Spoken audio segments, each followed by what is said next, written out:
ఓం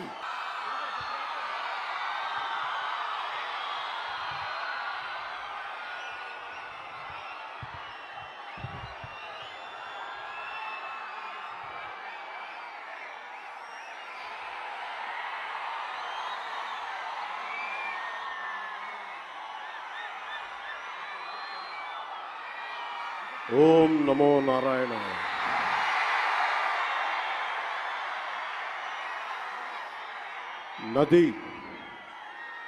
నది ప్రజల్ని విడిచిపోయి వెళ్ళిపోలేదు.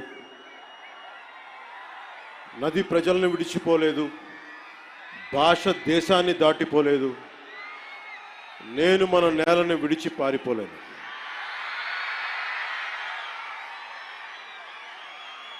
చాలా కీలకమైన సభ ఇది. ఈ రోజున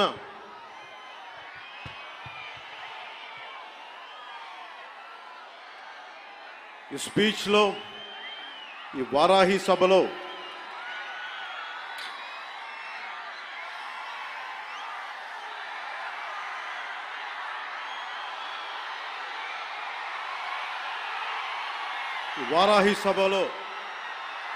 చాలా ప్రత్యేకమైనది.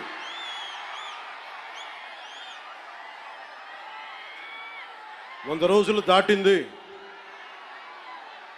ఎన్డీఏ ప్రభుత్వం ఏర్పాటై ఆంధ్రప్రదేశ్లో ఈ 100 రోజులు ఎప్పుడు రోడ్ల మీదకి రాలా. బయటికి ఎంతసేపు అభివృద్ధి, సంక్షేమం, ప్రజలకు ఎలా మేలు చేయాలి, ఏమేం ప్రామిస్ చేశాం, వాటిని ఎలా నిలబెట్టుకోవాలి,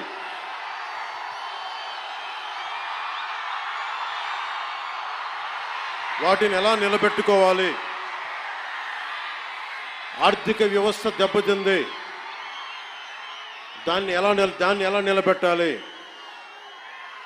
గౌరవ ముఖ్యమంత్రి శ్రీ చంద్రబాబు నాయుడు గారు కానీ, క్యాబినెట్ కానీ, ఎన్డీఏ ఎమ్మెల్యేలు కానీ, జనసేన కానీ అందరం ఒకటే ఆలోచిస్తూ ఉన్నాం. రాష్ట్ర అభివృద్ధి ఎలా ముందుకు తీసుకెళ్ళాలి అని. గెలిచిన రోజున ఏం చెప్పాం? 164 సభ్యులు ఎమ్మెల్యేలుగా గెలిచి, 21 మంది ఎంపీలుగా గెలిచి, ఆంధ్రప్రదేశ్ బలం, ఆంధ్రప్రదేశ్ విజయం, కేంద్ర ప్రభుత్వానికి వెన్నుదన్నుగా నిలబడింది. గెలవగానే నేను చెప్పింది కూడా ఒకటే, ఏ పార్టీ కూడా మనం పగా ప్రతీకార రాజకీయాలు ఉండవు, ద్వేషించం, చాలా మర్యాదగా వినమ్రతతోటి ఉన్నాం. దశాబ్దం పైన నన్ను వ్యక్తిగతంగా తిట్టారు, కించపరిచారు, అవమానం చేశారు. చాలా అవమానాలు పొందాం, పరాభావాలు చెందాం.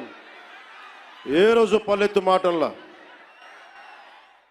స్థాయి పెరిగిపోయి, ఏ 7 కొండల వాడైతే, ఏ కలియుగ దైవం ఆయనకి కూడా అపచారం జరిగితే మెత్తగా ఎందుకు ఊరుకుంటాం? మాట్లాడకుండా ఎందుకుంటాం? ప్రతి ఎలక్షన్,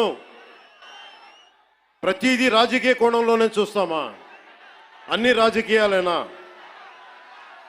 అన్ని ఓట్ల కోసమేనా?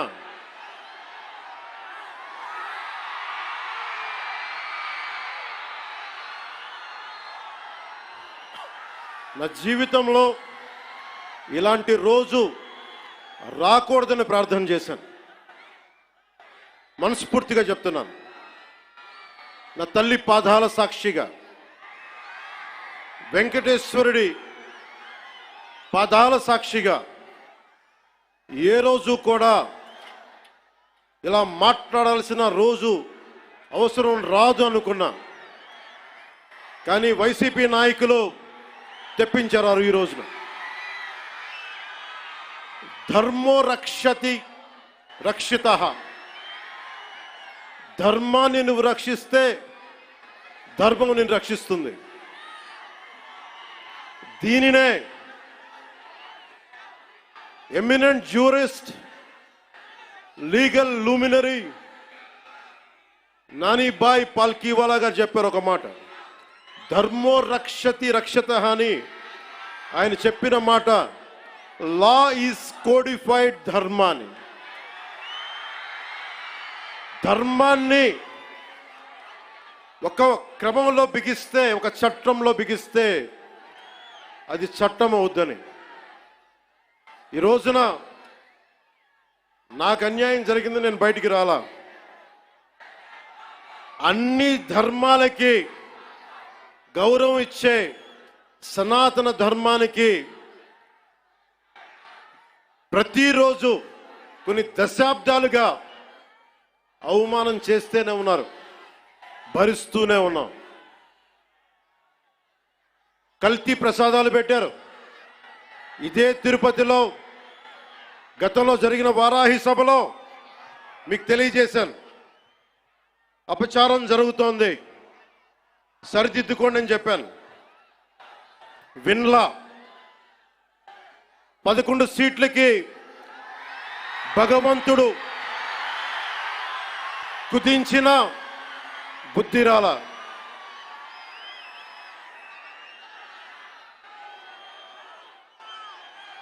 కొంత నేను ఈ స్పీచ్ కొంత ఇంగ్లీష్లో కూడా మాట్లాడాల్సి వస్తుంది. కశ్మీర్ నుంచి కన్యాకుమారి వరకు అర్థం అవ్వాలంటే కొంత ఇంగ్లీష్లో తప్పదు, అక్కడక్కడ కొంచెం సహకరించండి.